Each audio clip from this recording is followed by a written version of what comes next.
UP board के कक्षा 9वीं के सभी विद्यार्थी ध्यान दें। आज की इस क्लास के अंतर्गत सामाजिक विज्ञान का प्रश्न पत्र हम कंप्लीट करेंगे। तो आपका यह जो पेपर है,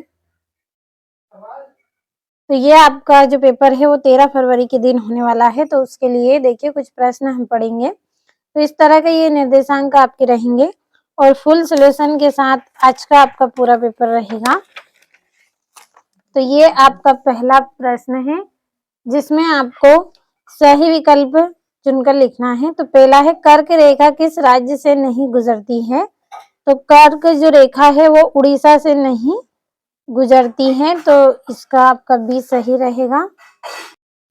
अगला है आपका, ग्रीष्म ऋतु में उत्तरी मैदानों में बहने वाली पवन को निम्नलिखित में से क्या कहा जाता है? तो इसको लू कहा जाता है। तीसरा है, भारत में सबसे कम जनसंख्या घनत्व वाला प्रदेश है। तो कौन सा प्रदेश है? अरुणाचल प्रदेश। चौथा है, हिटलर के प्रचार मंत्री थे। तो हिटलर के प्रचार मंत्री कौन थे? गोयबल्स। अगला है आपका, लोकतंत्र जनता का जनता द्वारा तथा जनता के लिए शासन है। लोकतंत्र की यह परिभाषा निम्न द्वारा दी गई है। तो इसका आंसर रहेगा अब्राहम लिंकन के द्वारा। अगला है, पालमपुर गांव में कितने प्राथमिक विद्यालय हैं? तो पालमपुर गांव है उसमें 2 प्राथमिक विद्यालय हैं। अब चलिए इंग्लिश मीडियम वाले बच्चों के लिए टिक करेंगे। तो पहले का उड़ीसा, दूसरे का लू रहेगा, तीसरे का अरुणाचल प्रदेश और चौथे का आपका रहेगा अब्राहम लिंकन, गोयबल्स रहेगा चौथे का आपका। तो यहाँ से कंप्लीट अच्छे से आपको करना है। बढ़ते हैं अगले प्रश्न की ओर। तो ये आपका यहाँ से 5वां है, तो 5वें का रहेगा आपका ए और आपका छठा है तो छठे का रहेगा यहाँ पे 2।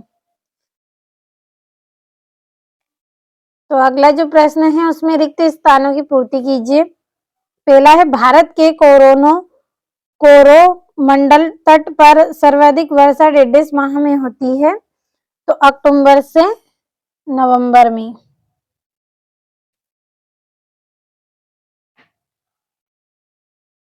अक्टूबर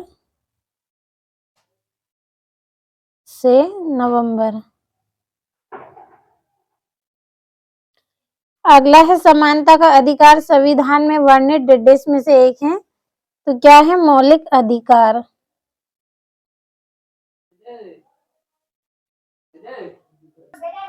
तीसरा है, दूसरे विश्व युद्ध की शुरुआत डेढ़ में हुई थी।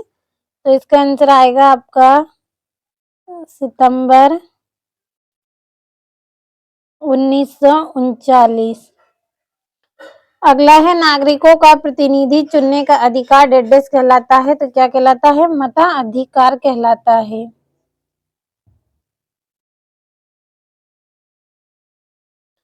अगला है, कृषि और मछली पालन डेढ़ क्षेत्र से संबंधित है। तो ये प्राथमिक क्षेत्र से संबंधित है।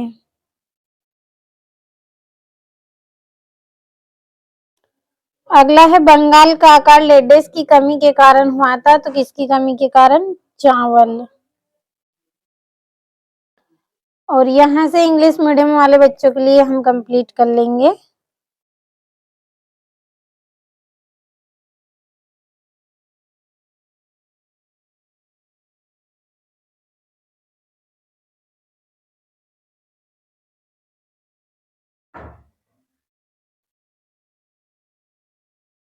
दूसरे का हम यहाँ पे कंप्लीट करेंगे।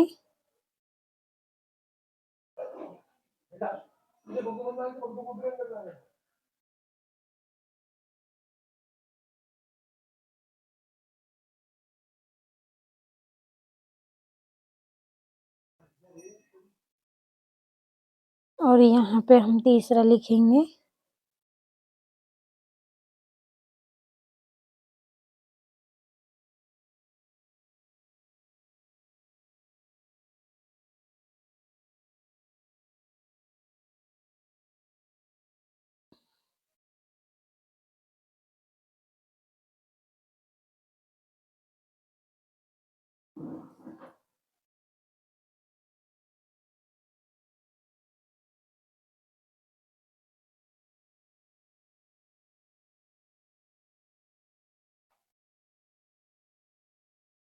और आपका अंतिम है राइस।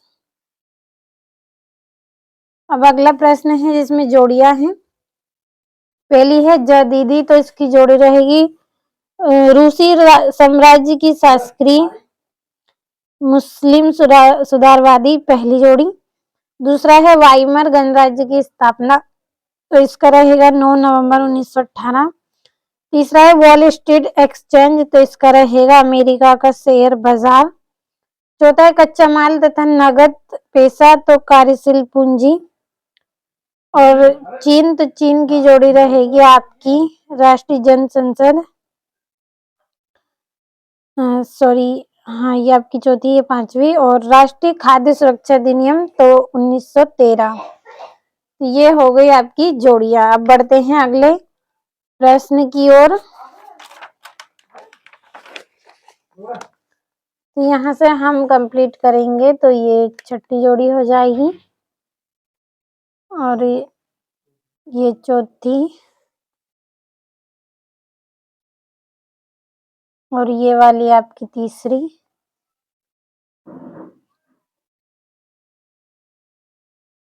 पांचवी जोड़ी, दूसरी जोड़ी और ये यहाँ से आपकी पहली जोड़ी। अगला प्रश्न है जिसमें एक वाक्य में उत्तर भरना है। पहला, किस नदी को दक्षिण भारत की गंगा नदी कहते हैं? तो कौन सी नदी है? गोदावरी।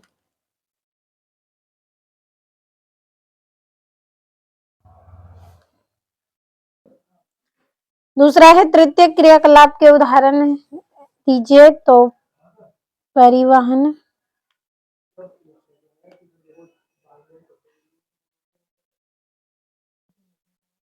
संचार सेवाएं। और दूसरे विश्व युद्ध की शुरुआत कब हुई थी? तो सितंबर,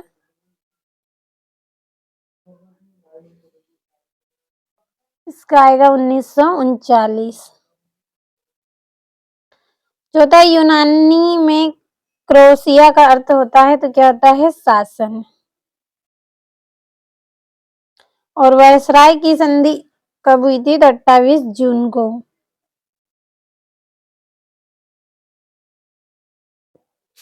छठा है नागरिकों का प्रतिनिधि चुनने का अधिकार क्या कहलाता है?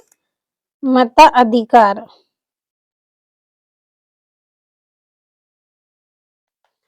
अब इंग्लिश मीडियम वाले बच्चों के लिए भी जल्दी से कंप्लीट कर लेते हैं।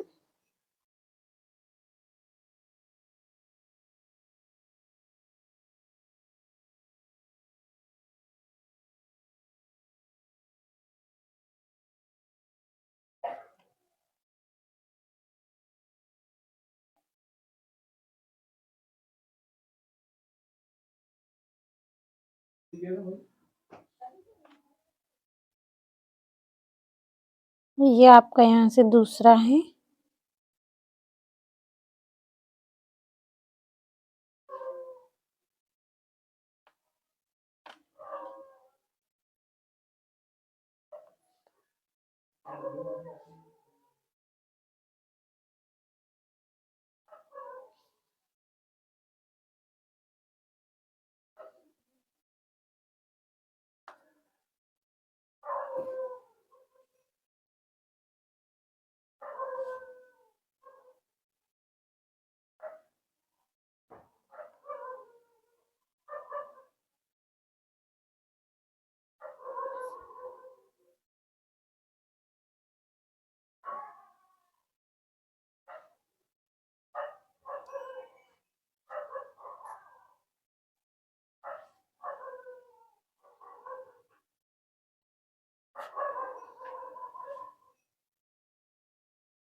तो ये हो गए हैं इंग्लिश मीडियम वाले बच्चों के लिए कंप्लीट।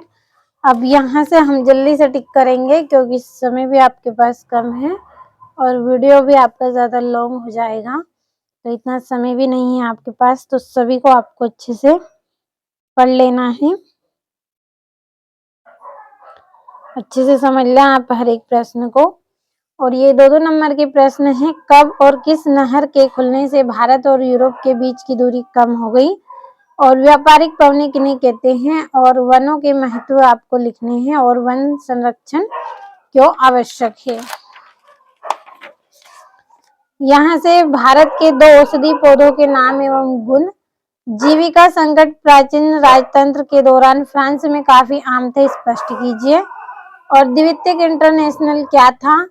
ब्रिटिश सरकार ने बस्तर के विद्रोह को किस प्रकार दबाया, स्पष्ट कीजिए। और लोकतंत्र के खिलाफ तर्क दीजिए।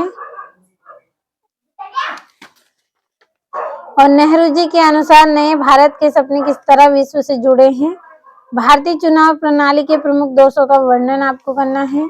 द्वितीयक क्षेत्रक से आप क्या समझते हैं। जर्मनी पर आर्थिक महामंदी के प्रभाव की व्याख्या कीजिए। और भारत में जनसंख्या घनत्व को प्रभावित करने वाले कारकों को उदाहरण सहित लिखिए। और यहाँ से आप बाकी प्रश्नों का स्क्रीनशॉट लें, क्योंकि वीडियो आपका ज्यादा बड़ा हो रहा है और आपको भी कंप्लीट करना है पूरे प्रश्नों को। तो भरोसा रखें, ऐसे प्रश्न ही आपको बताए हैं जो एग्जाम में आपसे पूछे जाते हैं। बहुत मेहनत के साथ आपके लिए सर तैयार किए थे और लगातार आपको वार्षिक परीक्षा की तैयारी भी करवाई है। तो मुझे उम्मीद है कि आपने सभी प्रश्नों को अच्छे से कंप्लीट कर लिए होंगे। तो आज जो भी प्रश्न पड़े हैं सभी को कंप्लीट आप अच्छे से कर लें।